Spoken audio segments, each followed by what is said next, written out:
Brandon Ketron and Jerry Hash.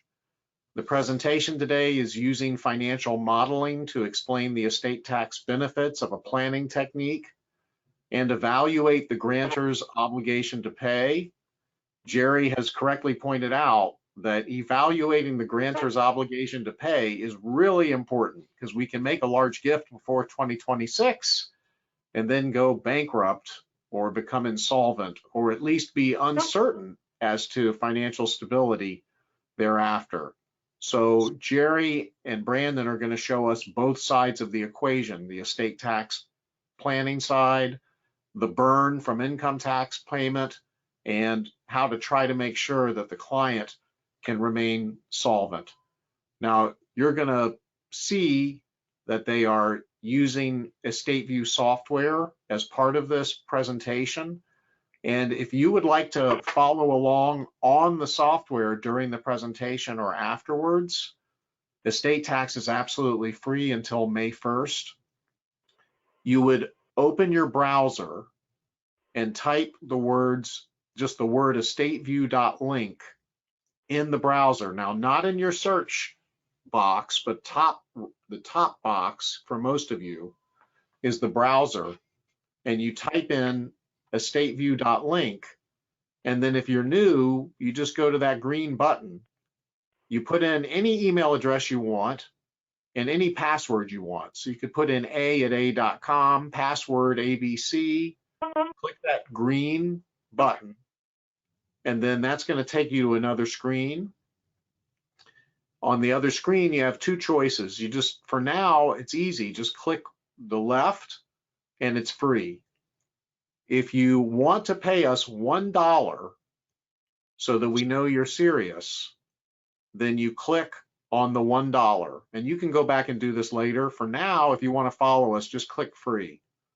But then later on, if you want to pay that $1, then we need whatever your method of payment's going to be, and you'll click on subscribe, and we will get your dollar, and we will know you're serious.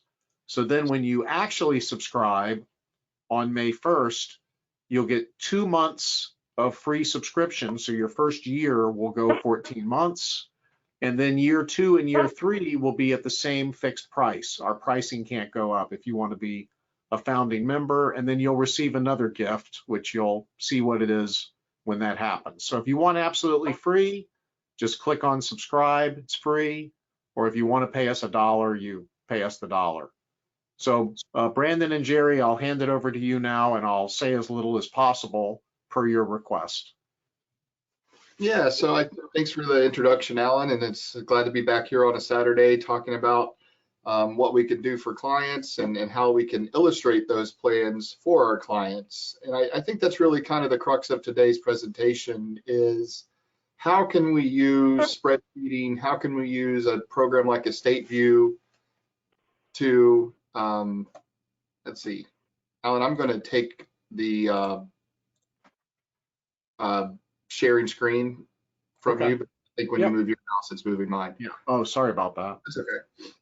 So let me get back to the slide here. So yeah, the whole idea is how can we use spreadsheets? How can we use EstateView software or some other type of similar software program, spreadsheets that you might design yourself to illustrate to clients how the impact of making a gift or doing an installment sale type transaction has on the actual grantor's estate that's making that gift.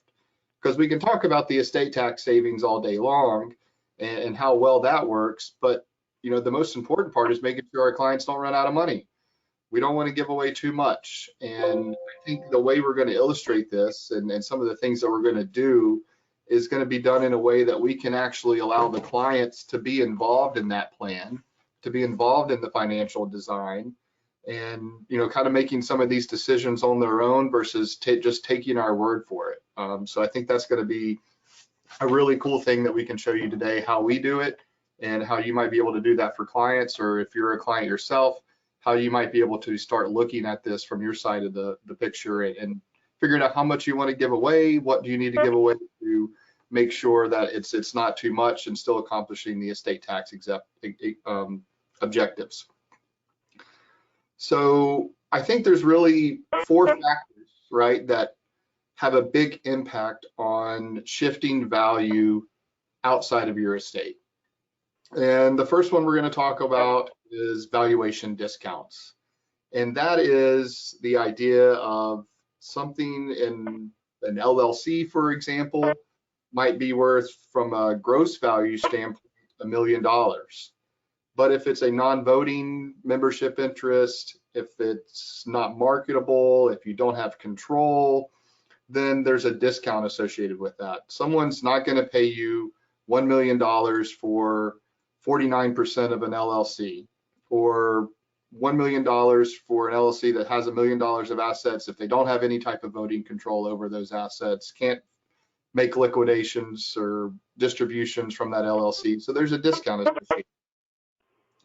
So we can take an asset that's worth $1 million and gift it, and that gift might only be worth $800,000 because of a valuation discount associated with that transfer. Same thing when we do an installment sale. We might have an LLC that's worth $10 million, but if we give away a non-voting membership interest, that LLC interest might only be worth $8 million or $7.5 million. So we have to get a valuation report to tell us that, but that is a factor of shifting wealth. Now, as we'll show in the spreadsheets later on, it's not the most important factor. It really has a low impact on the actual shift of wealth once we get into the latter years. It has a decent impact at the beginning, but once we start getting into these other factors is really where the value shift comes from. So number two, the other factor here is financial leverage. And what is financial leverage is basically saying that I could sell an asset to a trust for a note that might pay me 4% interest, but those assets under that trust might be growing at 8%, 10%. So that delta, the 8% minus 4%, which is a 4% difference in the interest rate on the note and the rate that the assets are growing at, actually makes a huge difference in shifting value. As you can tell, if I'm only getting 4% and the trust is growing at 8%, then that's shifting wealth towards the trust. Number three is we're freezing current value. So when I take that $1 million asset, sell it to the trust at a discount for $800,000, getting a note back for $800,000, that note is staying at $800,000 and only growing at the 4%, while the assets in the trust are growing at a much higher rate, and my estate is frozen in value. And number four, the grantor trust. Using the grantor trust to make sure that the grantor is paying the income taxes on the trust assets, and we call that the grantor trust burn. And essentially what that is doing is allowing the trust to grow tax-free while you're paying the taxes on behalf of that trust, depleting your estate. And the best thing about that, it's not considered a further gift to the trust. So I can pay all those taxes on behalf of the trust without it being considered a gift, without it using my exemption. But that's the one we have to really look out for, because as the assets get bigger in value in that trust, the income taxes get larger and larger, and that's depleting our estate and could ultimately one day run us out of money, as we'll see in some of the examples that we're going to show. So Jerry, Alan, any comments there on those four major factors? Yeah. The most important thing is the valuation discount is a one-time thing up front and is the least significant wealth depletion factor if you look at something over a long term. Now, if you're looking at somebody who's going to die in 2 or 3 years, so you don't have the advantage of financial leverage and the grantor trust burn, the discounts are important. But what we're really trying to show you is the valuation discounts in the long run is the least significant wealth shifting factor. And everybody focuses on valuation discounts. So basically, it's almost irrelevant when we run the numbers over a long period of time. Okay. And I think it's really interesting too, is like Jerry said, everyone focuses on the discounts, and a lot of people will get aggressive with the discounts, and it's not really necessary if you look at this from a long-term perspective. And we'll show some examples that illustrate that as well. Right. And as Jerry says from time to time, the IRS focuses on the discount amount. So dear IRS, please come and look at this because I used a 35% discount on a marketable security versus here's a 28% discount. It really doesn't make that big of a difference, but attracting IRS attention to me makes a big difference. Yeah. If you take a very conservative discount in the 20% range, the IRS is unlikely to look and audit your discount because they have so many aggressive ones. Why are they going to bother with yours? Remember, the clients are telling you two things. I want to take advantage of everything, but at the same time, they're saying, I don't want to be audited. Right. And so reducing the discount, which is such a de minimis factor, is a great idea to protect it from audit. Thank you. Yep. So I think the most important part is we can sit here and talk about these things all day, but how are we illustrating these clients in the most understandable manner? And the best way that we've been able to do this is showing the hard numbers to the client, running spreadsheets, running illustrations, making sure we sit down with the client and walk through those so they can be a part of this. They can help us determine how much we're gifting, how much we're going to sell, how much we're going to keep. We can illustrate different rates of return, different tax rates, different assets given away, and we can just really drive home and figure out, what this plan is going to look like and how it's going to be designed. And I think that's, an important factor. And a lot of people just don't understand how big of an impact that grantor trust burn would have on their estate and how large that it can actually become in the latter years as the assets grow in value. And we can use our spreadsheets to illustrate that. And the other thing is there's things that we can do to plan for the grantor trust burn. We'll go through some examples later that show this, but we could maybe turn off grantor trust status at a point in time. Maybe we're increasing the interest rate on the note above the minimum rate of interest because we need more money to come back to the grantor to be able to pay the taxes on the trust and be able to have enough funds to take the impact of the burn. We could reduce the discount rate as if we mentioned, because it's not really an important factor. We can keep more assets. So there's things that we can do, and we can't illustrate those or figure out what we might need to do at some point in time or what we might need to do in the design until we run out the numbers and until we illustrate how this works. So let's get into an example. Here's the most important thing is there's a lot of financial decisions that have to be made. And when you go through all the alternatives and you change the assumptions, the client can actually participate in making the financial decisions to effectively accomplish the client's tax savings objectives, but their personal financial objectives as well. It's a way of getting the client interested in it instead of just telling the client we're going to do a GRAT. All right, go ahead. So let's illustrate how the burn works. Let's illustrate this with just a simple gift. We're not going to get into anything complicated with an installment sale to begin with. All we're talking about here is we have a 70-year-old individual. He's got $20 million of income producing assets. He spends around $500,000 a year on top of Social Security and pension. So no savings, but just spending $500,000 a year. We're going to increase that rate of spend with inflation, so we have it accurate as we move forward in the projections. A 30% income tax rate, and he comes into the office and says, I know right now I have a 13.6 million gift and estate exemption. I've been reading online that I should use all of that because it's going to go away in 2026. So I want to make a gift of this 13 million.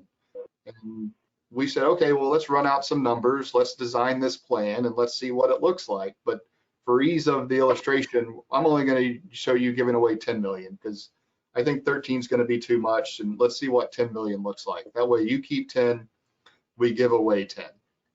Here's a key to the communication. It's always easier to do nice, even numbers so the client can do the math in their head. And that, you want to take 20% of 10 million or 20% of 13.6 million. Keep it in nice, simple, even numbers. Okay. So before we get to the spreadsheets, let's just talk about, what this looks like. If I give away $10 million and I keep $10 million, so 10 million's in the trust, 10 million still in my estate, we're having a 5% rate of return. So on my retained assets, I get $500,000 of income. At 30% rate bracket, I pay $150,000 of taxes on that income, but I also have to pay the $150,000 of taxes on the trust $10 million of income, and I'm still spending $500,000. So in total, my consumption for that year is around $800,000 with only $500,000 of income being earned. So now my estate is going down by $300,000. I have to dip into that 10 million and pull $300,000 from it in order to support the lifestyle and pay my taxes. Now, as you can see, as that's driving down my estate, I run out of money when I'm 86. And we say this is the perfect estate plan if you die at age 85, but you got more than a 50% chance of most likely of living past that age. We've given away too much. So what can we do now? Well, interesting, Brandon. If you see at the far left, we add in some nice information that helps to explain everything. And that third column on the left shows the individual's probability of surviving to age 86. And it's 48%. So you tell the individual, hey, this is great, maximize your gift tax exemption, and at 86, you'll have nothing left. Perfect estate plan. And what is the client going to say to you? Right? Yeah, and they're going to say, what happens if I live past 85? What happens if I live past 86? And say, well, you can just live with your kids. They'll support you. That's fine. That's not going to go very well, right? So we need to look at this again. And the next scenario is say, okay, well, what if you only give 6 million of assets? You keep 14, you give away 6. That's not going to do a whole lot as far as using the bonus exemption that we have now. That's really only going to use the base exemption that we're going to have in 2026 if it does go in half. But when we look at this, what it does for the client is at age 95, based upon our assumptions, they would be left with $65. By only a gift of $6 million, keeping 14 million, you end up with $65 at age 95. And why is that? Well, one is this income taxes on your income and the income taxes on the trust income. As the trust grows in value, this grantor trust burn or the taxes you pay on the trust income continues to increase, drives down your estate, as well as with your spending and your own personal income taxes, and we can end up with $65. So again, this is the perfect estate plan if you die at age 95. And of course, the client's going to ask, what happens if I live past 95? And then we can say, well, if we live past 95, you start running out of money, and you're going to have to figure out other sources to live off of. Of course, that's not going to go very well. So again, we can run a different scenario and say, well, what if we only give away $4 million and we keep the 16? Well, now we can live to age 100. The client feels comfortable with that. I don't think I'll live past age 100. None of my relatives have. I'm good with this scenario. I want to give away $4 million. So that's how you can have the client kind of be a part of this and make a decision. And maybe they're comfortable with, hey, I've lived one heck of a life. I'm not going to live past 95. I'm good with giving away the 6 million. Or say, hey, maybe I'm good with giving away the 10 million and taking the risk that I die before 85. There's clients that might do that too, but this way they're involved with the situation. They're part of the financial design of this, and they're understanding exactly what they're doing and the impact that they're going to have on their estate. Jerry Allen, any comments on those gift examples? No, makes Yeah. perfect sense. The key is everybody says, "Oh, I got to use the 13 million because it's going to go in half in 2026." If you have, we had somebody of modest means, with $20 million of investment assets. Their estate might be more because they have all their, remember, their personal residence and doesn't produce income, and they spend a lot. So the key is, it is counterintuitive to not take advantage of that 13 million exemption. But if you have somebody with investment assets below $30 million, you can show them, forget about maximizing your gift tax exemption. We want to make sure you have enough money to for the rest of your life, even if you live to age 100. So and a lot of people are making these $10 to $12 million taxable gifts today without seeing the financial spreadsheet to show you what a financial disaster it can be. All right. Yep. And there's ways that we can to mitigate the impact of that burn. So for example, let's go back to the $6 million, the $10 million gift. And we can say, okay, well, here, about age 80, we've depleted almost half of our investments, right? So I only got $5 million left, comes back into the office and says, this is just eating me alive, paying all these income taxes on behalf of the trust. Is there anything I can do?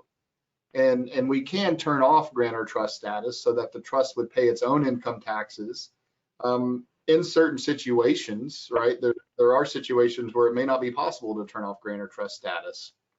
And then there's other things that we can do as well, such as the trust might have a tax reimbursement clause, but we're not a big fan of those, because if the trust is paying you back something and you're using that regularly, then it no longer looks like a discretionary type of thing, and there could be issues with that.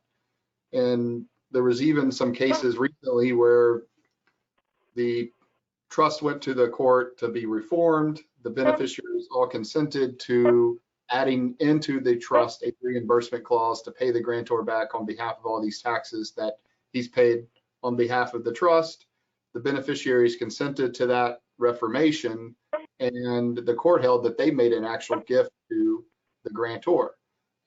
So there's problems there with that tax reimbursement provision. So that's why it's important to illustrate this and make sure the client's aware that things could happen, and we could eventually run out of money. So we want to make sure we're gifting the right amount here.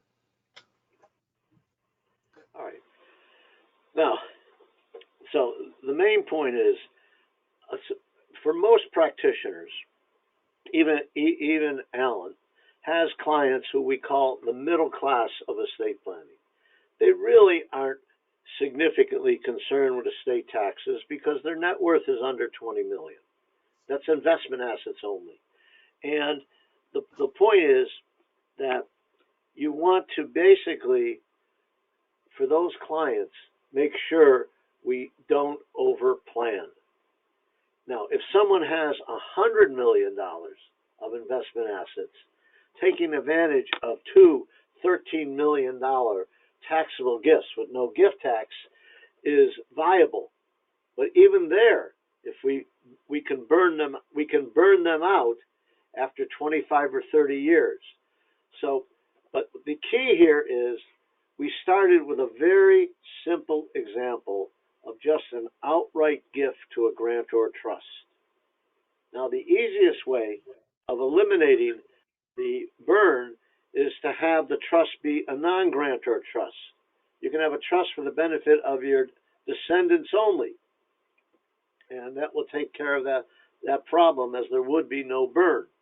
But the burn is the most important estate wealth shifting technique over a long run than all the other factors combined. So let's do a typical transaction. Now, again, here is a client with $100 million of income producing assets. And for them, they will be exposed to estate taxes. So we have to do our typical thing. Now, okay, and at $100 million, I'm assuming they're spending $1.5 million a year on what we call personal consumption. And they also have their Social Security and pension payments, which they consume every year. So the $1.5 million of the other assets for personal consumption come out of their investment assets. So the first thing we're going to do, of course, is put the $100 million into a family limited liability company or a family LLC. Now, one of the things that's confusing is a limited liability company, an LLC, is a state law label. But for federal income tax purposes, that LLC will most likely be taxed as a partnership. So explain to the client that an LLC is nothing more than a tax partnership, because sometimes that can get confusing. And of course, what we're going to do is the appraiser says you put your marketable securities into your LLC, take back a, do we have an echo here? Not that we Yeah, hear. all right. All right. So what you do is you put it into a limited liability company, very simplistically, okay? And then you take back a non-voting interest, and because a interest in a private company is not a marketable security, you can take two discounts, one for lack of control and lack of marketability. And the appraiser basically says, if you put this in, we'll say the valuation discount for lack of control and lack of marketability is 35%. So we can discount the value. So go to the next slide, okay? And you see, I put the $100 million into my family limited partnership, and the discounted value, we're going to take a 35% discount. So you see that the discounted value, if I'm going to retain a 24% interest, I'm going to gift an 18.5% interest, which is $12 million after the discount, and the remaining 57% interest I'm going to sell, and after the discount, that $57 million I'm selling for $37 million. So one of the things you have to do is do a little simple illustration like this to show the client the difference between the economic value and the discounted value. Okay, so go back to slide 32. All right, and so what he's going to do is he's going to gift an 18.5% interest, which is a $12 million taxable gift. So he's going to take advantage of the large gift tax exemption. He's going to sell not all of his retained interest, but only 57% at a discounted value of $37 million. And it's going to be a 20-year, Brandon, did we change that to 16 years? Yeah, when we can flip over to the state view and we'll use 15 or 16 there. All right. So a 20-year interest-only promissory note at the long-term AFR. Now remember, the AFR is the minimum interest rate you can charge. And there's no prohibition in the Internal Revenue Code for charging a larger interest rate. As a matter of fact, in the Internal Revenue Code, there's a special provision that says we will respect the interest as interest and not disguised principal as long as the interest rate is no greater than the AFR plus 5%. So I can charge a 9.18% interest rate on the note, okay? So here's the key. I'm also going to assume an investment rate of return on the 100 million, say, and an effective income tax rate, because you got to take into account federal and state income taxes and the difference between capital gains and ordinary income. So I'm using a 30% effective rate. Remember, I'm not trying to predict what kind of investment portfolio. I'm using this to illustrate only. And there's no way that the actual performance will ever be the same as my illustrations. All right? So what's going to happen is he's going to get the income from his 24 million, or what's left of it each year, and also the interest on the note, and the note's going to be paid on year 20. So let us illustrate this. Okay, now we can go on. Okay, so what we see here is in the first year, he's going to get the income on 24 million, which happens to be 1.4 million, and the income taxes on it are 432. So out of that income on the 24 million of 1.44 million, he's only going to net 1,008,000 after taxes. He's also spending $1.5 million on personal consumption. But what he's getting here is interest on the note of 1,562,000, and also the income after taxes. And what we'll see here is the grantor must pay right away the income taxes, because the grantor trust income is $4.5 million. So all of a sudden, the burn in that very first year is 1.3 million. So that means in the first year, we're going to invade a modest amount, $297,000 of principal, which means in the next year, the 24 million that I retained, I'm going to deplete principal each and every year. So let's see how this works in the long term as we go to the next slide. Okay? And what we see here is something very interesting, is there is his assets with the note. And what we see here is there's a point in time where he's depleted his 24 million of retained assets.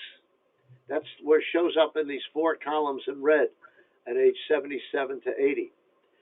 But what we see here is something very interesting. We can ignore the fact that he's exhausted his 24 million before the note is paid.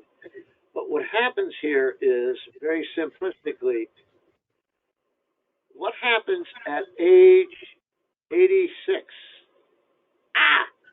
85, even with he's exhausted the note payments, because remember, he got the principal on the note, and at age 85, he's got $292,000 left.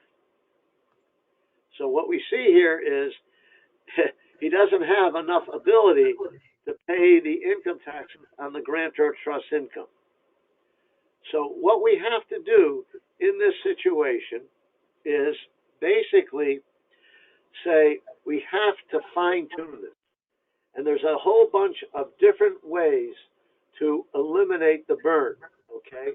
And as you can see in the slides, we list about a dozen different ways to eliminate the burn, okay? Because the easiest way is to terminate grantor trust treatment at a certain point in time while you're still alive. We recommend that if you're going to do this, you do it after the note is paid. You can also increase the interest rate on the note, but there's another practical way of reducing the income taxes the grantor trust has to pay. And that's very simple. Invest a significant portion of the assets into tax-free municipal bonds, because the income, therefore, isn't taxable, and therefore there's no income taxes that the grantor has to pay on the interest from municipal bonds. Now, The life insurance people are going to love this because there is another way of generating tax-free income. And it's very simple. You have the trust, which has lots of assets, buy a life insurance policy and puts lots of money in the life insurance policy because the income earned by the cash value in the life insurance policy is not taxable. And in the event that that funds are needed, you can always borrow from the life insurance policy. So those are some of the things. Go, next slide. Okay. There's another way of eliminating the burn, and the beneficiaries will actually like this. Just distribute a few $1 million of income-producing assets to your children. Or if you have grandchildren, suppose you have a grandchild who is 25 years old, has completely paid off his student loans, and gets a distribution of, say, $1 million of assets from the grantor trust. What is the first thing a 26-year-old unmarried male who's driving an old beat-up car is going to do? Brandon? Buy a new car. And just any car, like a Chevrolet? No, it's probably going to be like a Porsche 911, Exactly. supercharged. All right. Now here there is a nice way of mitigating the burn. The grantor trust can be for the benefit of your spouse and your children. So, and then if you ever need money to pay for the burn, the trust distributes it to your spouse. You and your spouse are filing a joint income tax return, so the spouse is jointly liable on your income tax liability, and therefore have the trust just distribute money. One little problem with a trust for the benefit of your spouse and your children, and that is when we really are concerned with the burn, which is 20 or 30 years from now, what could possibly happen that you can't use distributions to your spouse? She could die. She could die, or more likely, she gets upset that you've always been putting your dirty dishes in the sink and not going the extra effort to put them in the dishwasher. Yeah. Sound familiar? So your spouse can unload you. But there's all sorts of practical things. Another thing is when you see that this is starting to impact, you can always prepay the note. But also, the very last one, which is very important, since the valuation discount is the least important factor when this compounds over 20 to 30 years, why expose your gift tax return to an audit? Take a discount in the 20 to 25% range, which is when the IRS audits these, that's what they usually offer in settlement. So we can significantly reduce the audit risk by just taking a small discount. All right. So I'm going to turn it back to Brandon. I'm going to turn it back to Brandon because I got to take a break. So I think now what we're going to do is really look at, what are all these different factors that we can adjust in this plan to minimize the impact of burn, minimize the depletion of the grantor's estate. So here we have the same example that Jerry just went through, the gift of 18.5 million at a 35% discount with a sell at 57.5 at a 35% discount. So the note owed back to the grantor from the trust is just over 37 million. We're still using the 4% interest rate. And as Jerry illustrated on the slides there, when we get to age 85, 86, we have depleted all of the grantor's assets. So let's look at different things that we can adjust. What if we reduce the discount rate? So we take the discount rate down to 25%. Let me put this back in here at 57.5. So how many years has that saved us? So when we start looking at this again, we have a much larger note owed back.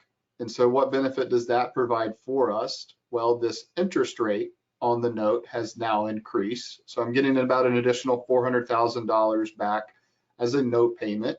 So that gives me more money now to pay for the burn. And you can see here, instead of being depleted by, I think it was what, close to $280,000 or almost $300,000 in year one, my depletion is only 60,000-ish so of assets. So a much slower rate of burn from the grantor's estate, at least in these initial years. But when we keep going down and continuing down, we can see here, age 89, we've ran out of assets again. So that bought us an additional 3 years, but it didn't quite take care of the problem if the grantor is going to live for a longer period of time. So let me adjust the count rate back. Jerry, what would be another factor we could illustrate here? Remember, in our original illustration, we showed that with a 20-year note, 16 years into the note, we depleted all 24 million of retained assets, and it showed up as a negative factor. So what if we had, instead of a 20-year note, a 15-year note with all the other same assumptions? So we can see here.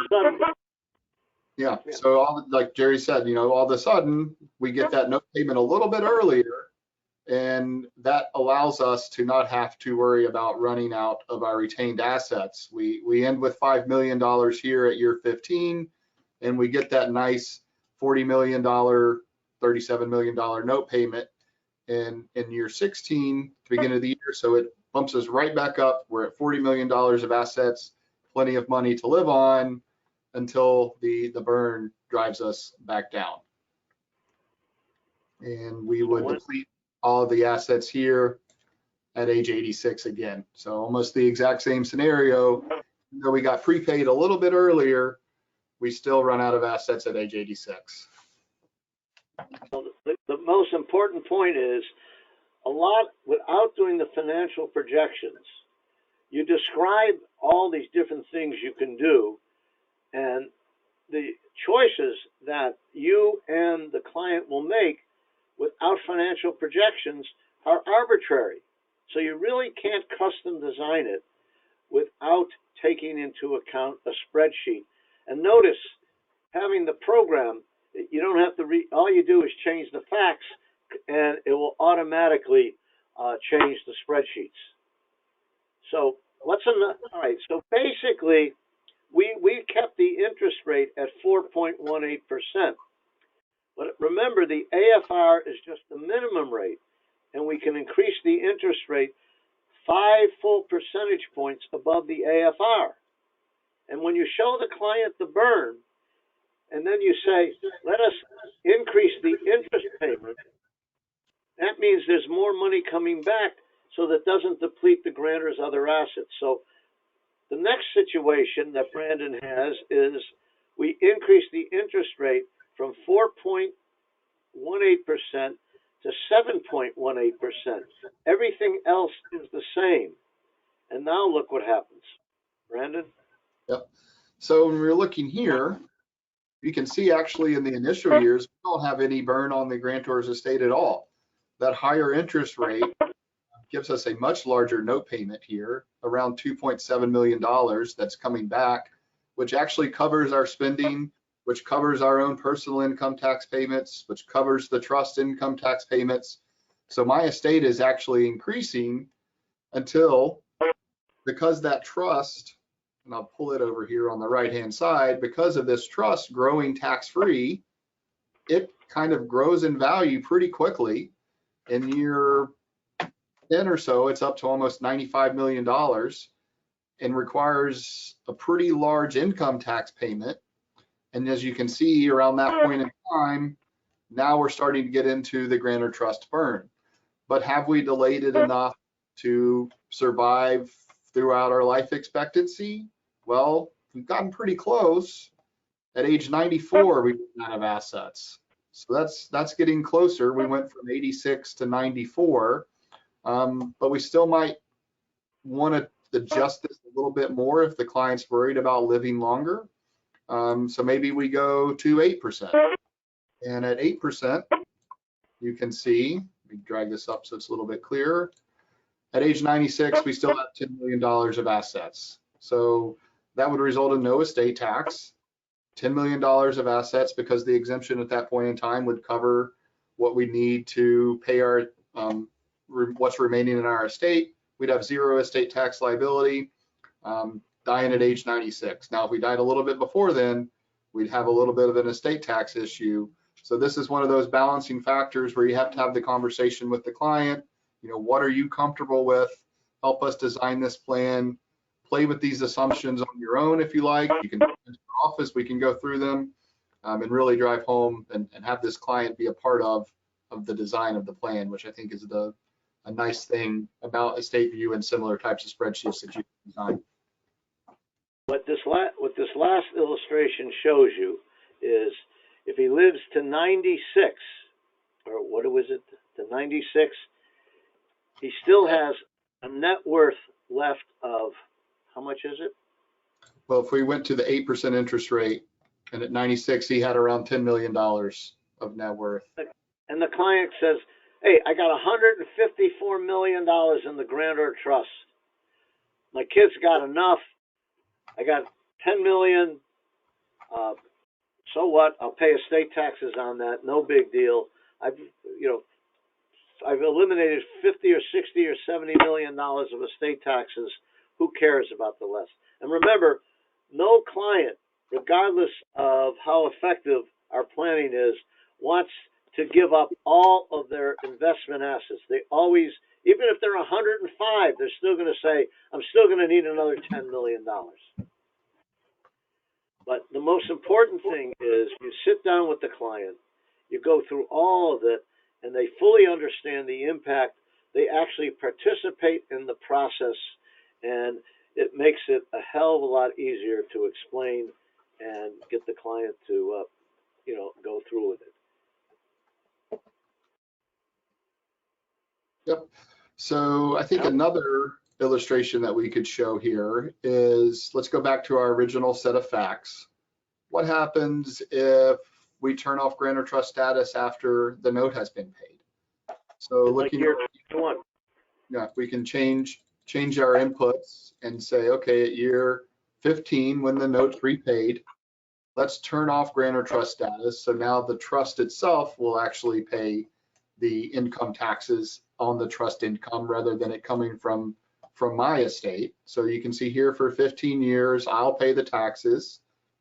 I'm left with $40 million at that point in time.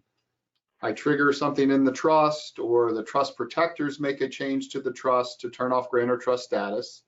So then on the right-hand side, we shift the income taxes to actually being paid by the trust. And what is that do as we move down the line here? Well, I'm still spending a good amount of money for my retained assets, and I've used a good amount of them to pay the burn in the first 15 years. So is that enough? It's pretty close. You get to age 96 without running out. So that could be one other planning illustration that you could show to the client to say, let's just turn the grantor trust status off immediately after the note is repaid, and that would get you to age 95 without running out of assets. Right. Right. So the nice thing is there's all these different factors that impact on the transaction, and you can make changes to them and arrive with the client on what the ideal situation will be, knowing that the projections will never reflect what actually happens. It's just to illustrate the impact and how you can deal with it. And so, but, Brandon has spent a lot of time doing all the heavy lifting here. Well, I just basically said, Brandon, do this, and do that. So I'm much appreciative of all the hard work he has done. the most important point is how to communicate very complicated estate planning techniques that involve 4 or 5 different wealth shifting factors in an understandable manner. And it's easiest to do with a simple to follow spreadsheet. Yeah, and I think Estate View makes that easy for us, allowing us to be able to adjust the numbers in real time, showing that to the client, which is how we've been illustrating this to our clients in the past couple of months using Estate View. So it's a pretty valuable tool here. At that point, I want to thank Jerry for having me on today and let me be a part of this, and Alan for this as well. And Alan, I'll kick it back to you if you want to show us a little bit more about Estate View and what we can use it for. I'll give you back presenter control, and you can take us home. Okay, let me, oh, and we've got Joey here too. So hold on, let me get my Estate View working here.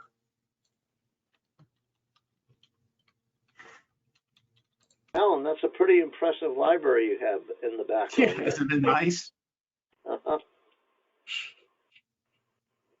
Okay. That's a movie prop though, isn't it? Yeah, it's a curtain. It's nice though, doesn't it? All right, so. Hey, and Alan, while you bring up Estate View there, I just wanted to mention that on our estateview.info website, people can sign up for workshops. So if you guys have any questions about Estate View following the webinar here, I'm happy to jump on a workshop with you, or you can email us at estateview@gassmanpa.com, and we're happy to answer any of your questions or walk through anything Estate View related. You can get a personal training session. That's right. That's right. So let me see. How do I? Am I showing my screen, or I'm showing the wrong screen here? You're sharing screen now, but I see the one that has settings and microphone on it. Yeah. All right. Let me see where I go to sharing and show screen. Here I go. All right. Boy, if I can do this, anyone can. So first of all, this presentation, to get your continuing education credit, you should stick around for a couple more minutes and then you can go. But if you want to wait, yes. I just realized something. One of the nice things is when you want to basically prepare like PowerPoint slides or an explanatory memo on it. And I know that if I do a spreadsheet and then I have to take all the spreadsheets and write up my own PowerPoint slide presentation or do my own Word document and describe it all, that takes a lot of time. Is there anything the Estate View can do to eliminate or reduce the time spent on that? Well, as a matter of fact, there is. So Estate View has comprehensive estate planning modules for married clients and single individuals. And with those comes explanation letters and PowerPoints of each planning strategy and how it affects that couple. Our calculators also provide the same thing. So for example, if you wanted to do a qualified personal residence trust. Let's do the installment sale, Alan, because that's what we went through. Yeah, okay. So I'm going to go here to our self-canceling installment sale, conventional sale arrangement. In standard mode, also known as simple mode, when I go there, it tells me the 75/20 rate that's going to apply for the determination of the interest rate on a self-canceling installment note. It tells me that for this installment sale, I can use the lower of this month, the previous month, and the month before that. And right now in April, the lowest is therefore 4.14%. If I have a one life situation, then I put in the age of my client, which might be age 65. And it reminds me that to calculate the premium interest rate, I need to go not to the last birthday, but the nearest birthday of the client. And then it tells me the client's life expectancy is 19.1 years. So based on the 2010 standard tables, if you have a group of 65-year-olds today, half of them will still be living and half of them will be deceased in 19.1 years. It tells me, it lets me input the term of my note, and it allows me to go more or less than the 19 years. Then I can tell it I want to pay extra interest on the note or extra principal to take into account that it's going to cancel on death within those 18, 19, or 20 years. And then when I hit click to see results, it tells me that the interest rate on this note is going to be 8.018%. And Alan, this is interesting because we showed an example to eliminate the burn on a regular installment sale. We have to increase the interest rate from 4 to 8%. And that's a regular installment sale. But if I've already increased the interest rate to eliminate the burn, why are you using a self-canceling installment note? if that's puts your client where you want your client to be, then that's perfect. In other words, the possibility the client may die within that term of the note, and all the note is canceled. So all of a sudden, you have, for a healthy individual who you expect to live a long period of time, if they happen to unfortunately die early, all of the principal on the note is canceled and not exposed to estate tax. Right. So now, wow. If the client told you that they only wanted to do 6%, then you could make half the note cancel. Yeah. Wow. Now, if the client is, another alternative is you can do a 2-person canceling note. So I can go number of lives 2, and this would assume the client's married, and let's say the client's married to a 60-year-old, and now I see across the top a 65-year-old married to a 60-year-old, a 20% note, and the premium interest is only 1.78. So now the total interest rate is under 6%, and it cancels on the second death. So that might work for them. So then if I want to get a little fancier, I will go to a Pro Plus mode, which is a more detailed scenario, and I get a spreadsheet. So the spreadsheet for the first sale of assets shows me each year the growth, and then any additional income. For example, if I put in a S corporation that pays dividends, that would be shown there. The total note payment, the fact that the trust is not paying any income tax, the end value of the trust each year, the note amount, and then it shows me the burn. It shows me that every year this person is paying income tax on the trust income, and then it's showing me the estate tax savings from the burn. So if he dies in year 10, the estate tax savings from the burn is $46,000. The total estate tax savings from getting the appreciation out of the state is $459,000. So that's the first sale. The second sale shows me more estate tax savings because the interest rate is lower. So the trust has more assets in it at the year of death.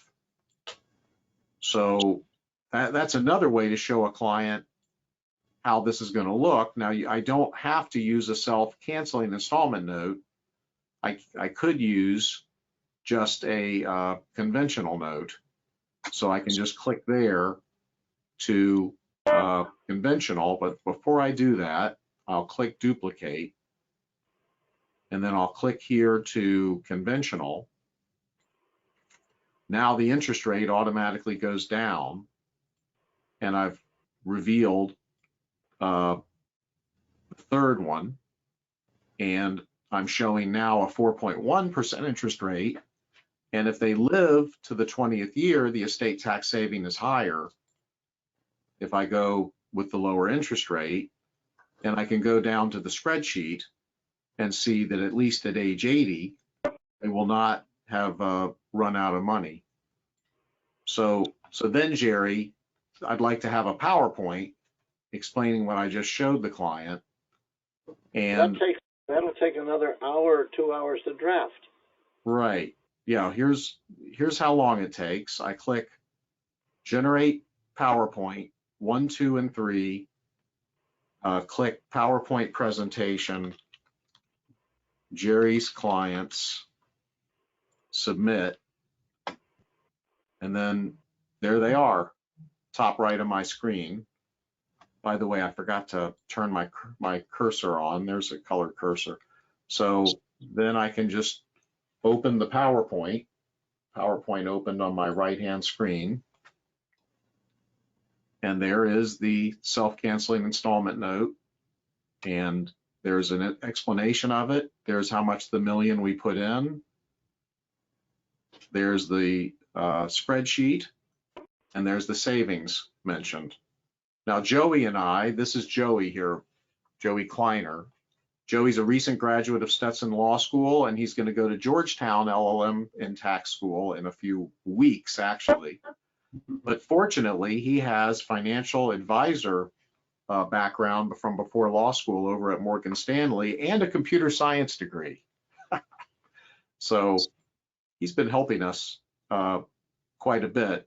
And then, Jerry, the other thing, now what I can do is I can click share with client and click a couple of other buttons, and now I can paste this HTTP address into an email to you and tell you that when you get it, click on it and put in code 270166, and then you can use this calculator with all these settings for 12 days. So I can send this to I can make a Zoom video of what I just showed, and then I can create the PowerPoints.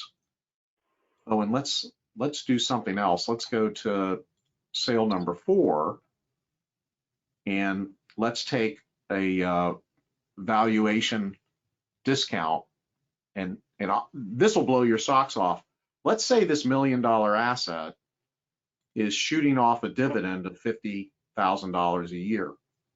Well, the other calculators don't have that. They show the growth rate, but they don't show this $50,000 a year dividend. Well, when I show the $50,000 a year dividend, Jerry, now I'm at $5 million of tax savings. Now my burn is much larger. My tax savings from the burn is $1.5 million. So, you know, it's one thing to say, I'm going to show a rate of growth, but it's another thing to actually be accurate and to show the dividend of $50,000 a year. And then I'll go one further and I'll say, well, what about a discount? You guys forgot to take a discount. So I'll just take a discount of 20%. And that discount of 20%, you're right, it doesn't save as much as I would have thought. It saves another $500,000 to take that discount of 20%. Now, what if I take a discount of, well, I'm less conservative and I follow what other people do and I take a 40% discount? Please come audit me. Please, please, please come audit me. Well, now that 40% discount, which causes a large audit risk, it only saves $500,000 out of $6 million. So it does prove you right that the discount is not as important. And then I could do something else. What if we do toggle off grantor trust status? Because I do have the ability here to toggle off grantor trust status. So I toggle off grantor trust status. When I toggled off grantor trust status, my savings went to half. So that shows you that you don't want to have to toggle off grantor trust status until you are required to. So now I can run a PowerPoint generate explanation. I'll just show the PowerPoint for skin number 7 because I think it's a pretty nice PowerPoint. Skin number 7. It's coming up here. There it is. And now what I like about it is it explains to the client, here's how the discount works. First, we put $1 million in an LLC. Then we transfer the LLC interest to the trust in exchange for the note, etc. So then we explain it in the numbers. So so that's that calculator, but the better one that you can do the same scenario with. Or should I stop here, Jerry, Brandon? You have any comments? Well, actually, you got a little bit advanced. All I wanted to say is, when you do the simple installment sale to a grantor trust, you can send the client the spreadsheets, but you really need to go through the spreadsheets with the client. However, clients, for some reason today, everybody thinks that the only way of communicating is with these slide presentations. So we can automatically, for anything that you do, they take the information in the spreadsheets and input it into a slide presentation. So it actually is a custom designed slide presentation using the numbers and the financial assumptions that you made. And it's done, and how long does that take? 1-2 clicks? 1-2 clicks. Yeah. But sometimes the clients say, PowerPoint is good, but can I have a little bit more detailed explanation? Can you write me a memo on that? Right, and for the comprehensive, it writes a letter on it. It does, but let me just mention, you can show a lot more things across the top. You can choose what you want to show across the top. The yellow items that are what I usually show. But for an advisor, I can show everything. And then on the spreadsheet, just so everybody knows if you're going to use this, on the spreadsheet, I could show every other line or every third line.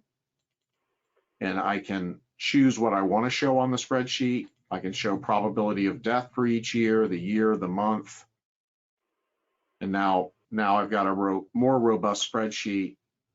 I can export the spreadsheet to an Excel document. So now you can send the client an Excel document if they prefer to work in Excel. But then I can go to, I want to just show 2 more calculators. Go ahead, Jerry. Wait. You skip. First of all, you want to show the clients the spreadsheets. So you can basically save it as an Excel document and email the spreadsheets to the client. You can also take the information in the spreadsheets, import the financial results in the spreadsheets into a PowerPoint presentation that uses the assumptions, the client's assumptions. The third thing is, if they want a memo that explains it in a little bit more detail, because slides don't really explain everything, you can basically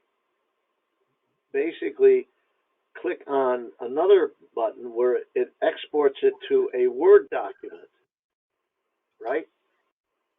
Yep. Yeah. That's what it does. It went somewhere. There it is. So there's your skin general explanation. And And that's in Word format, you can then edit it. Right. So the That's most right. important thing is when you're in the old days. Now remember, some of us remember, I used to speak 3 languages: English, COBOL, and Fortran 2. I don't know if Joey knows about that stuff. And we had something called key punch cards. But what the key is, designing spreadsheets, slide presentations, and memos can take you an untold number of hours. And what we're showing you here is we can basically reduce that whole process down to 2 to 3 hours. Right. So another example here is the married couple module. To get here, I went to left-hand side comprehensive, and I just clicked on married clients. And then I decided I would only show them an installment sale and a testamentary charity. So here, my inputs are on the left-hand side, but just to summarize quickly, you've got a $3 million house, 29 million of investments. They're growing at about 4%. And you've got a married couple. If they both die this year, 2.2 million in tax. If one dies in year 10, and I can pick my year of death and my growth rates, but if one dies in year 10, the other year 20, you've got a $23 million estate tax situation. So I'm going to go down here to, and by the way, let me just simplify that. So, and maybe I'll move the interest rate up, make whatever changes I like. So now with no planning, they're at a $27 million estate tax. So I'm going to go down to installment sale, and I'm going to have them put $15 million of their assets into an LLC. I'm going to take a 25% discount, and that's going to be considered a $10,500,000 sale. And I want to give a 10% seed capital gift to the trust. I know I don't have to, but I want to. So I'm going to make $1,050,000 transfer to this trust as a gift. I'm not going to take a discount on the gift. I'm going to put 14 million into an LLC, 25% discount. It tells me that means it's a $10,500,000 sale. It's telling me to use a 4.15% interest rate. So I will follow those instructions, 14.14% interest rate. Conventional note. It's telling me my note payment's going to be $434,700 a year. My note is going to be a 20-year note. I'm not going to toggle off grantor trust status. And this particular 10.5 million sale includes S corporation stock that's shooting off $200,000 a year. And again, Jerry, that's really important because most people doing these calculations are not showing the stream of income that comes out of an S corporation or a partnership. So, and I'm going to show for 20 years. And by the way, Jerry, if they die in the middle of this, what discount rate might apply to a note that's unsecured at the applicable federal rate? There could be at least a little discount on the note if you die owing the note, right? If you die... Actually, if you issue, let's say you issue a $10 million, the trust buys an asset from you for a $10 million interest-only promissory note with a 20-year term. So the only asset in your estate is a note receivable paying interest at the AFR and all principal due in 20 years, okay? And it's the long-term AFR. first thing you have to understand is the AFR is a below market rate because it's based on the 1-year Treasury bill rate. So if I was doing an installment sale to a third party and the AFR is 4%, the third party would say, well, that's if you're the U.S. Treasury Department, but there's all sorts of risks. So market rates would be about 6%. So right away, if I died the very next day with a $10 million note, interest only for 20 years at 4%, and market rates are 6%, I can automatically discount it by the fact that it's a below market rate. And so that it would actually be a discount. And interestingly enough, when appraisers value promissory notes, they do a discounted cash flow model using market rates. And when the IRS argues about your appraisers, the IRS appraisers, whether they're outside appraisers or appraisers that the IRS has on staff, in their discounted cash flow model, they always use market rates. So as a result, your AFR note automatically has a valuation discount without anything else. And the IRS has to concede it because that is the way you have to value promissory notes using market rates. Right. Right. So And then, essentially, yeah. And then if it's a long-term note, there's an additional factor, but at a minimum, you get a discount because market rates are greater than the AFR. right, right. Okay, so, and by the way, we have the ability to pay guarantee fees, but we don't need to get into that. All right, so here's a married couple. In 20 years, estate tax $27 million. I click on installment sale here. Now the estate tax is $16 million. So that little $1 million gift and the installment sale, we can see what it did. The first year, we have 15 million of assets, note 10.5 million, net value without discounts 4.5 million, annual payment amount 434. After 10 years, that trust is worth 15 million because the growth has exceeded the note payments. And in 20 years, that trust is worth 27 million that passes estate tax free to reduce our estate tax to 16 million. Alan, how long did it take you to do that just now? You saw it, it takes me from clicking here to clicking there, plus the entry of the information. So that takes 5 minutes. So what does the client really want to know within 5 minutes? How much will this technique save me in taxes? And Right, how much will it cost?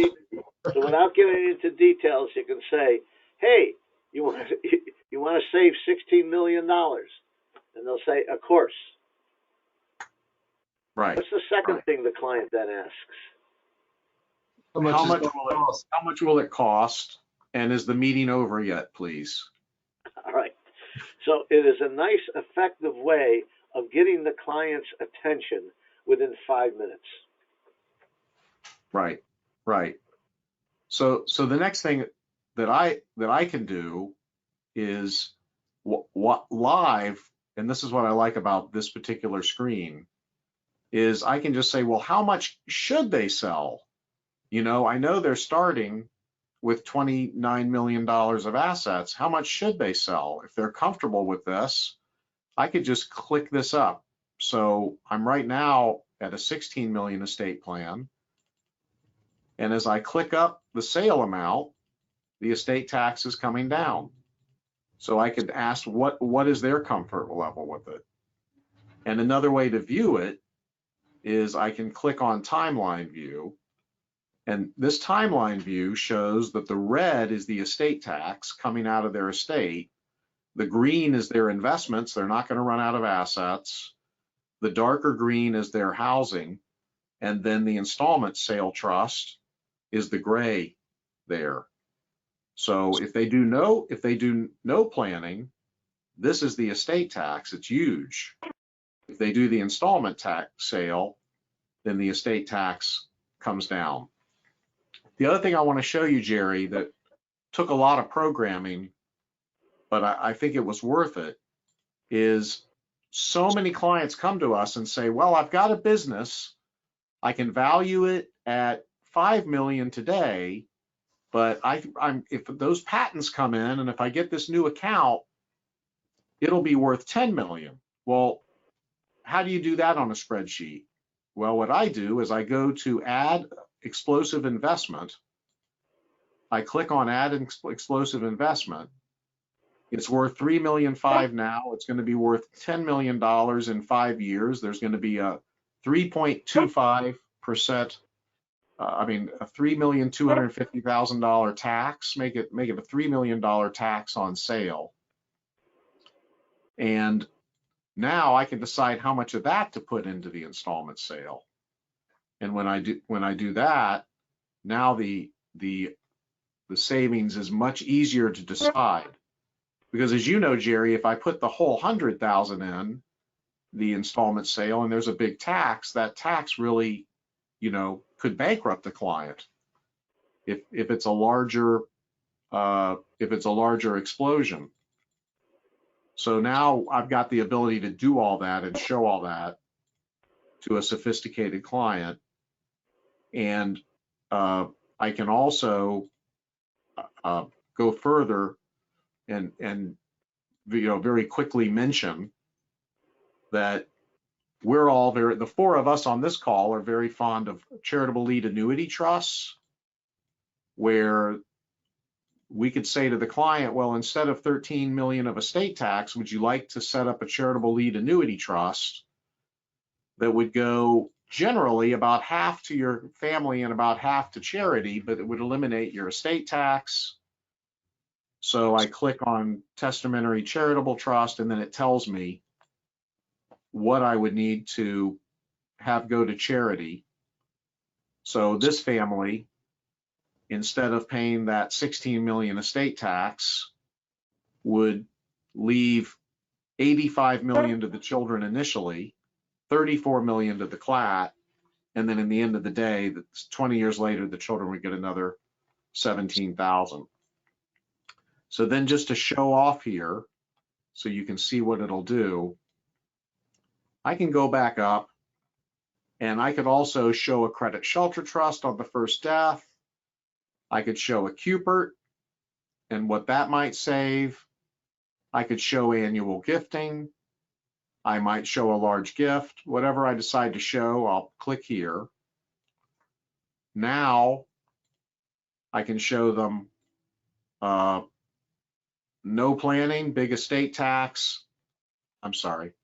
I can show them no planning, huge estate tax, credit shelter trust, a little smaller tax, Cupert, smaller tax, annual gifting, smaller tax, discounted gifting, smaller tax, etc. And then get to generate client letter, select all scenarios, show all my illustrations. Now this one's going to take 40 seconds. This is not in the blink of the eye. So I click on generate client letter, and now it's preparing the letter. I am now preparing the letter for Bob Sample and Mary Sample. The computer is talking while this little blue line is moving. It's summarizing the arrangement. You guys can't hear it. But all the little squirrels are writing this letter. And the letter comes up.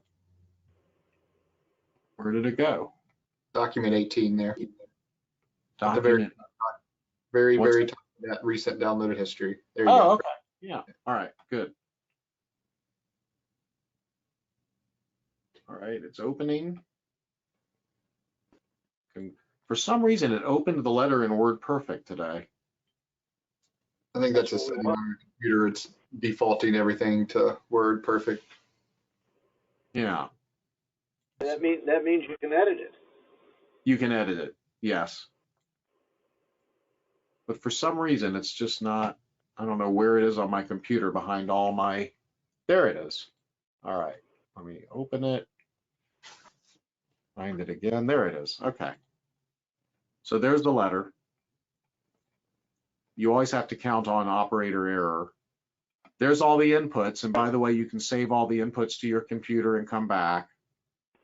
But there's all my inputs, and then it's still, let me see here. And there's my illustrations, no planning, both the logistical view, the timeline, and some of the key numbers. And then for each strategy, it gives a brief description of the strategy and then the illustration thereafter. So, Alan, so you spent about an hour doing all this and stuff, and you have a spreadsheet illustrations, you have a PowerPoint presentation, you have a detailed planning memo, all done within an hour. Yeah, and maybe more important, Jerry, is I have a better understanding of the numbers for this client. You know, in the old days, you just, yeah, let me see, I think maybe an installment sale would work well, but now, you know, we can see if we do a Cupid, if we do annual gifting, if the business does explode, if it doesn't explode. You know, another thing we can do is we can go to our Monte Carlo calculator. Yeah. I was just going to say, you know, everybody's saying 7% rate of return. So it doesn't take me a minute to say, if you're going to have your investments at 40% bonds, 60% stocks for let's see how many years, 35 years, your rate of return is going to be usually somewhere between 6.7% and 10.8. So at least now I can explain to my clients, you know, I can't just tell you 7.2% rate of return, because there's a 90%, there's a 10% chance your rate of return is going to be 11%. So we really need to make this estate plan work in case it's 11%, but not run out if your returns are only 6.72%.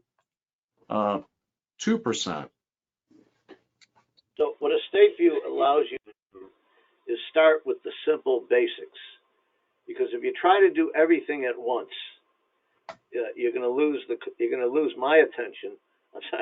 And the key is, as Brandon showed you when we just started with a simple gift, you go through all the steps slowly, and you keep adding stuff. You can't do it all at once, which is very important. Because remember, the whole purpose of Estate View is how to communicate a very sophisticated financial and estate plan in an understandable manner. And that is the key. So I'll complicate it one last time, Jerry. All right. And I want to show you, because I don't think you've really looked at the large gift calculator and where we are with it. So I think 2025 is going to be very busy if we still have an exemption going to half. So here I've got a 70-year-old client, 15.4% life expectancy. But let's take this person to age 93. And then here's another thing we're doing, Jerry. You know, it's great to say, well, I'm going to save $200,000 a year for life, or I'm going to spend $200,000 a year for life. That's not what people actually do. So I've got until I retire, let's say I'm age 65. Until I retire at age 70, I'm going to keep bringing in $400 a year. And when I retire at age 70, I'm going to spend $500 a year for 5 years. And at 75, I think I'll slow it down and I'll be spending $250 a year. So I just think that's a little bit more realistic for most clients than just say I'm going to spend $600,000 a year for life, or I'm going to make $600,000 a year for life. So let's give this person a $20 million net worth, investment growth rate 7.5%, going to pay income tax based on 2% of the value of the portfolio, which is a little high, so I'm going to say 1.5%. Never toggle off grant or trust status, make $1 million gift. So, and not married. So I'm going to click for results, and I'm going to see from my spreadsheet and from my summary across the top that $1 million gift saves, let me fit width here. That $1 million gift saves me $2.6 million in estate tax. It's a no-brainer to make the $2 million gift if that's the only thing you're offering the client. But a huge estate value, and you saw I ran it to 93, but across the top we're showing it to 100 because we want to stress test it for loss of assets. So that can be gift number one. Now, the second thing I want to show you is, let's go to gift number 2, and let's make the gift 8 million or 7 million. So now, when I go across the top, I got a $7 million gift instead of $1 million. At age 100, he's still not running out of assets. He's at 29 million. The per million gifted for the last million is 2.7 million instead of 2.6 million. And that's because he just got past his core exemption. Because the clients are asking, with 2016 coming and my exemption being 13 million, if I just give 6 or 7, does that help me? And the answer is it helps you, but you've got to use up your whole core exemption before you can start using your temporary exemption. So the per million savings is 2.7 million. But now if I gift 1 more million, I can go up to duplicate. If I gift 1 more million, I see the incremental savings from that extra million is 3 million. So, but now we're coming down in value.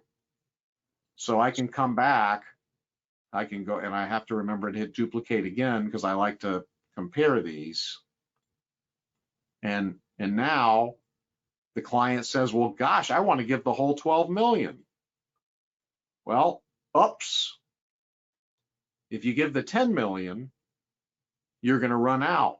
If you give 11 million, you're really going to run out. And then what I'd like to do is show the client this timeline chart. So this timeline chart of the last gift, this is, so timeline for gift number 4.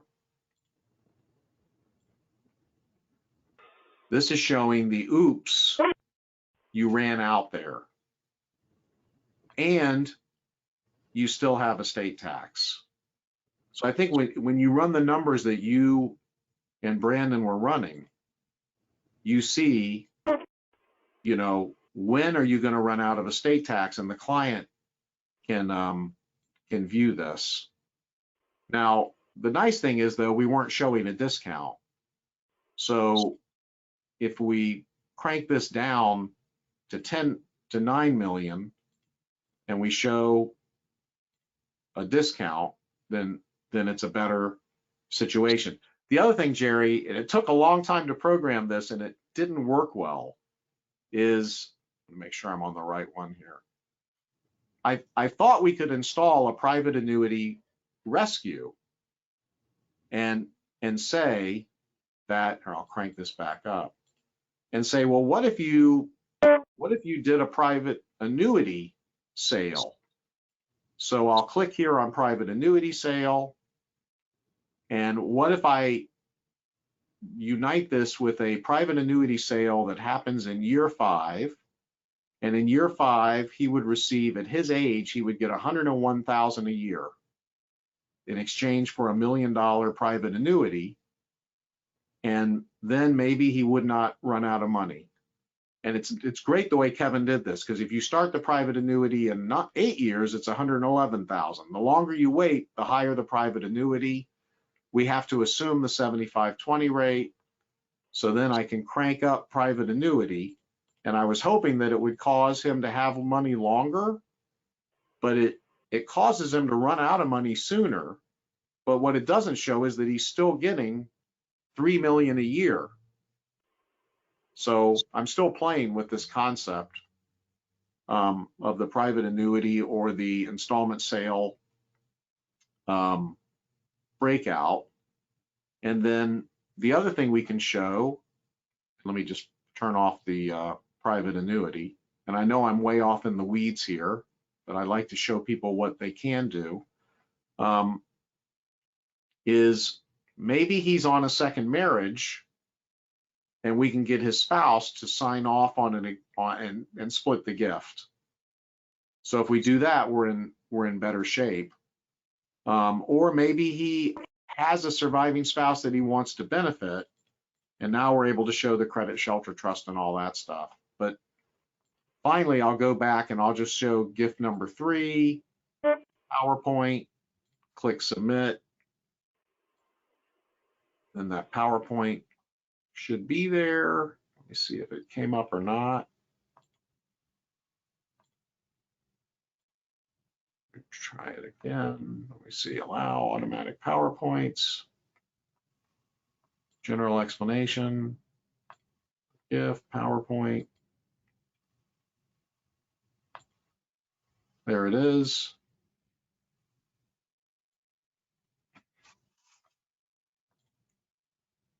So then there's before and after that large gift. Before that large gift, estate tax 24 million. After that large gift, estate tax 3 million, not out of assets in age 28.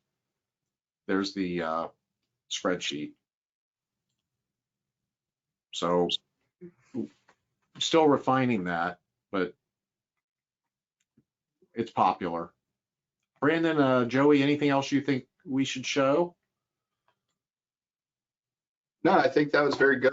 I think it was super interesting there on that large gift. When you just increased the gift by $5 million, you went from having, $100 million of assets at age 100 to just like $20 million of assets. So it really showed the kind of the importance of the grantor trust burn there, of how big of a difference it made because of the buildup in the trust over time and paying those income taxes. So that was really interesting. And yeah, I think Stateville is just super cool with what you can show. Yeah, I mean, I can, for example, while you were talking, I clicked to a $13 million gift running out of assets at age 85, and you see the life expectancy line there. But then if I just toggle off grantor trust status initially, it's not going to be very effective, but it allows me to show the year I toggle off grantor trust status. So if I toggle off grantor trust status at year 16, then it does last age 99. Yep. So maybe we'll just add this timeline appearance to the installment sale calculator that you work from. You were working from this installment sale calculator. Yep. Which is, certainly easier to follow. Yeah, and just to add to that, in that large gift or skin calculators, the top bar shows you what version you're looking at, and then it'll show the blue input lines for new items, and then it'll be a purple line for new items in Pro Plus. So that's a good way to figure out what version might make sense for you based on what inputs you would use for your clients. Right, because the standard version is $199 a year. The Pro version is $399, and the Pro Plus version that most people are going to buy, I think, is $499 a year. So, Brandon, have you seen the rolling grat? calculator? I have, yeah. Okay. Yep. Well, the thing that Jonathan Blotmacher told me that turned out to be correct, he's always right, by the way, and I'll just simplify this, is if I have growth rates in some of these years that are negative, which in real life it is, and I can provide my growth rates here, maybe have another negative one there.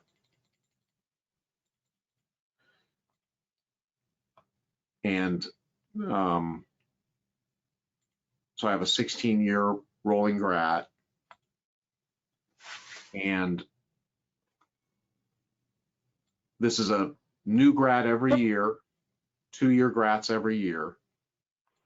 And my savings on them, this is really amazing. 16 years, no gift, very, very tiny gifts made each year. Client's age doesn't really matter, but we go 16 years with this. On $1 million, the estate tax savings is $1.6 million. So a high percentage of the assets end up with the grat at the end of 16 years. But this assumes that the grat will pay equal payments each year. So, normally you increase the grat payment by 20%. So I'll go to duplicate, and then I'll increase the grat payment here by 20%.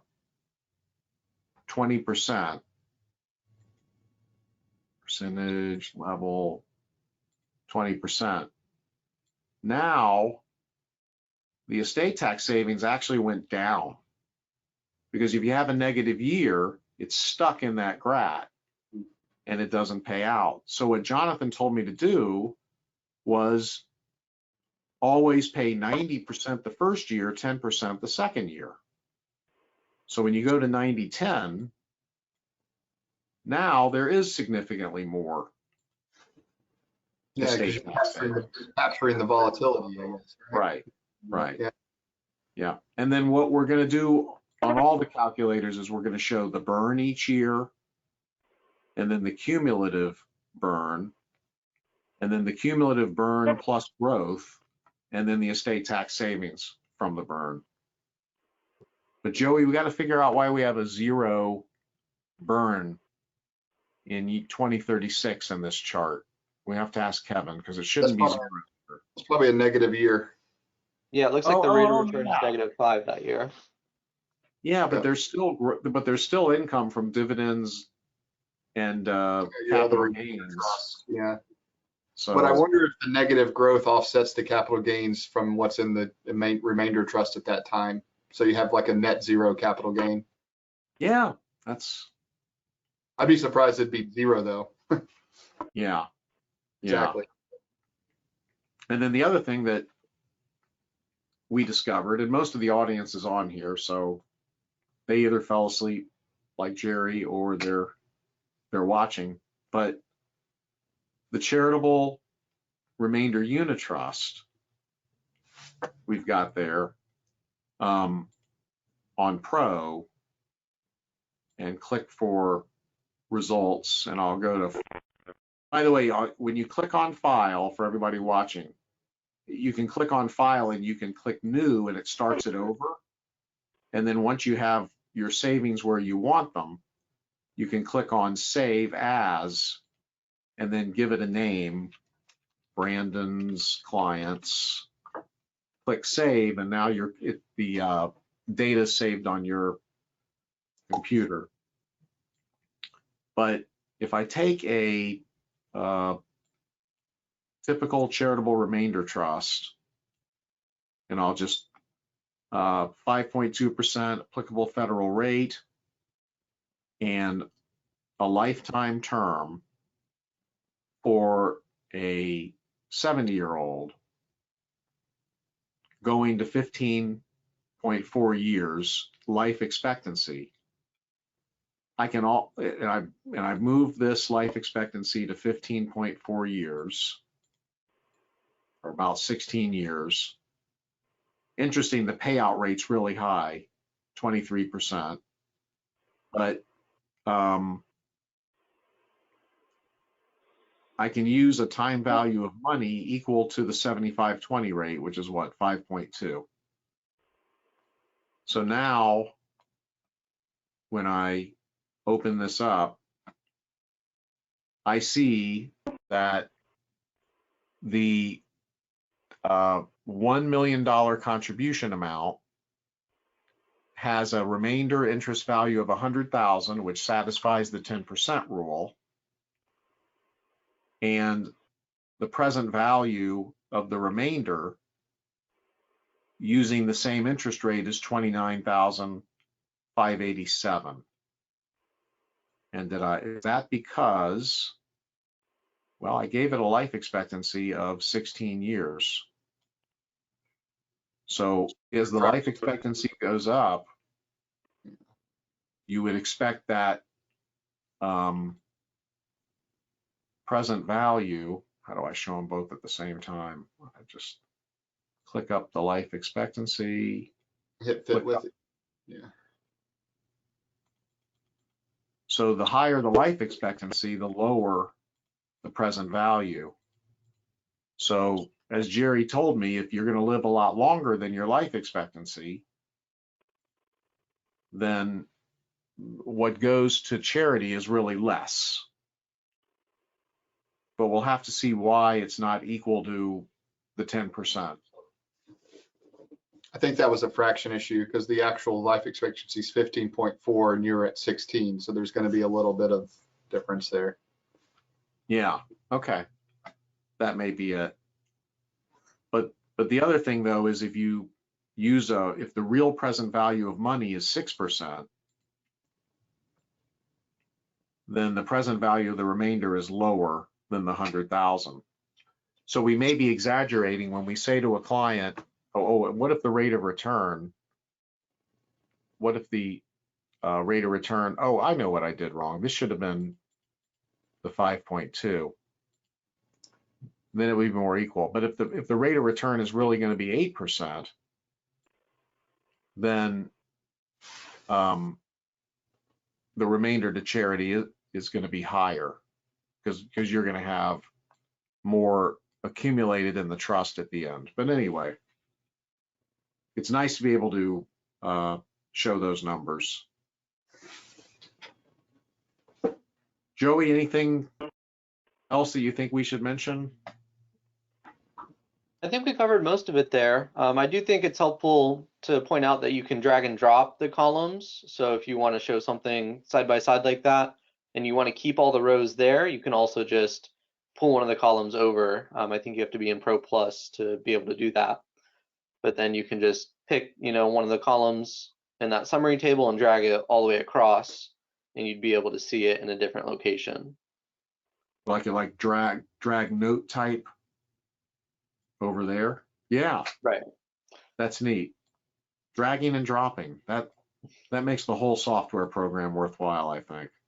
Right. You can reorder it however you want without putting it in Excel first, or you could send it to Excel first and reorder it there and add your custom columns or whatever you normally do in Excel. Right.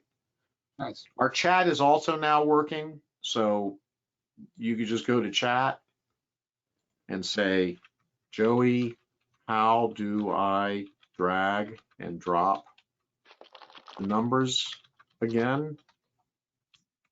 Alan Gassman, click send. And then Joey will get an email. At least by Monday, Joey will get an email and then he will answer that. You can also go to news, and when you click on news, you can choose 4 different news feeds and see what's going on in 4 different places at one time. And also, the Dirty Dozen list. Yeah, the Dirty Dozen list. The charitable remainder trust, where they make basis disappear so you don't have to pay tax on the sale of an asset. Yep. I want to add. I'm going to add a little something on that because it's a scam.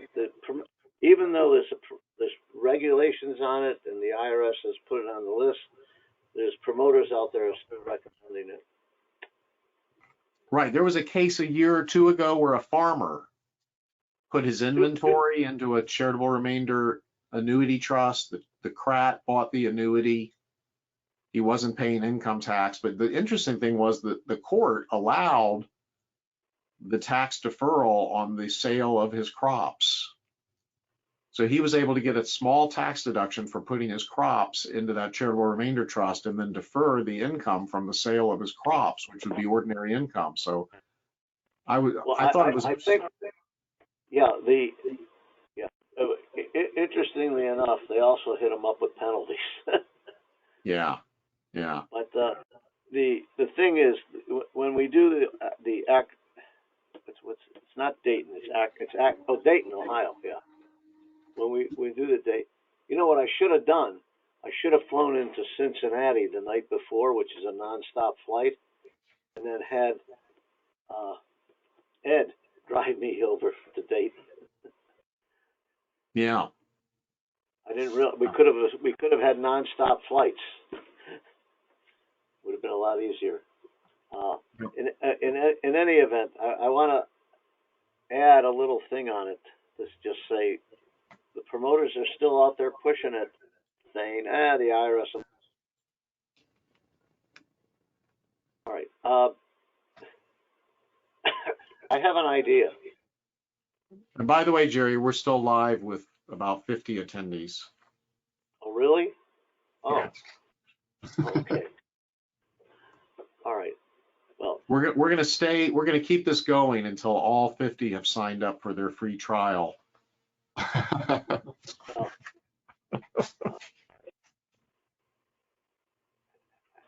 right. Well, it's almost been 2 hours, so I think.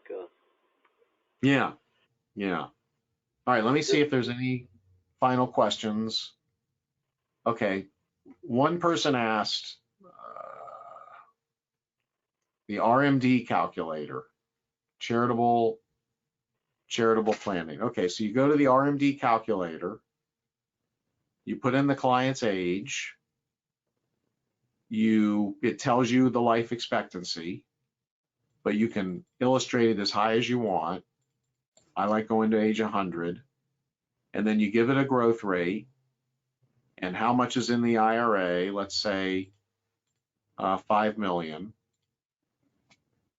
Click to see results. And now it tells me the year that we start the RMD. And the nice thing is it shows that the client never runs out. I'll show every other year. Right to age 100, the value of the account even keeps growing until age 92, and the payments keep growing, and of course there's taxes on the payments. All right. So then if I go to Pro Plus, now I can do a couple of nice things. One, I can simply show, and this is a reminder, you can defer the first year payment. So not only does this tell me that he can wait till he's 74 under the new rule, but he can defer that first year payment. I just click there. So then it shows me no payment, and I'll go to every year. So it shows me there'll be no. They assume you live to 110. Yeah. And I can show it to 110 and see if you're right. Yeah, you're right. It only goes to 110. It pays out 100, whatever's left at 110. I never realized that, Jerry. Yeah, but what's interesting, it'll never run out of money because it's a percentage of the balance each year. Mm-hmm. Yeah. The next thing is, do you want to go to charity? So I can click the box for charitable, and this shows me if the person will put in $25,000 a year to charity, then the cumulative to charity is in this column, and the distribution to charity is shown there, and the tax savings from charity is there. And at the end of the day, there's $622,000 saved from year 101. So the client can at least see that. And then it's adjusted for inflation, so it automatically knows that you could start at 105. And most people don't start until they have to start taking their distributions. But you could start the charity at 70.5. So I can click here, allow charitable to exceed the RMD, and start the charity at age 70. And now I'm showing the maximum to charity and a lot more tax savings, 2.6 million of tax savings. So at least now it's nice when the client walks into the door and I meet with the client and I can say, hey, let me just show you, here's what it's going to look like without taxes. Here's what it's going to look like with taxes up to your if you pay it to charity. And here's what it's going to look like if you pay your RMD to charity. Here's what it's going to look like if you pay charity as much as possible. So they can start making those decisions. It's just 3 spreadsheets I can hand them when I meet them, at the same time that I'm also able to tell them what their life expectancy looks like and how much term life insurance would cost, just so they know. All right, I think we can close this now. I want to thank Jerry Hesh especially for all the work you've done on Estate View, all the guidance you've provided, all the times we've spoken about it. Definitely without you, Jerry, there would be no Estate View. I want to thank Brandon for being my associate, my law clerk, my associate, and now my partner. How many years are we together? Let's started in, let's see, went to law school in 2012, 2013. So yeah, 11 years. Yeah. Yeah. That's a high percentage of your life. Yeah, about a third. Yeah, yeah. The best third. So, and then Joey, you've been just invaluable to Estate View. And you've been a very good supervisor for me. I needed one. Thanks. I'm So glad to see it grow over the past year here, especially. We've added a lot of functions and a lot of new features. Yeah, yeah. So the 45 of you who are still with us, thank you very much. We welcome all your questions, comments, and suggestions. And as always, if you have any easy questions, send them to me. If you have hard questions, send them to Brandon and Jerry. And I hope the rest of your day is as fantastic as the first part was. Thank you.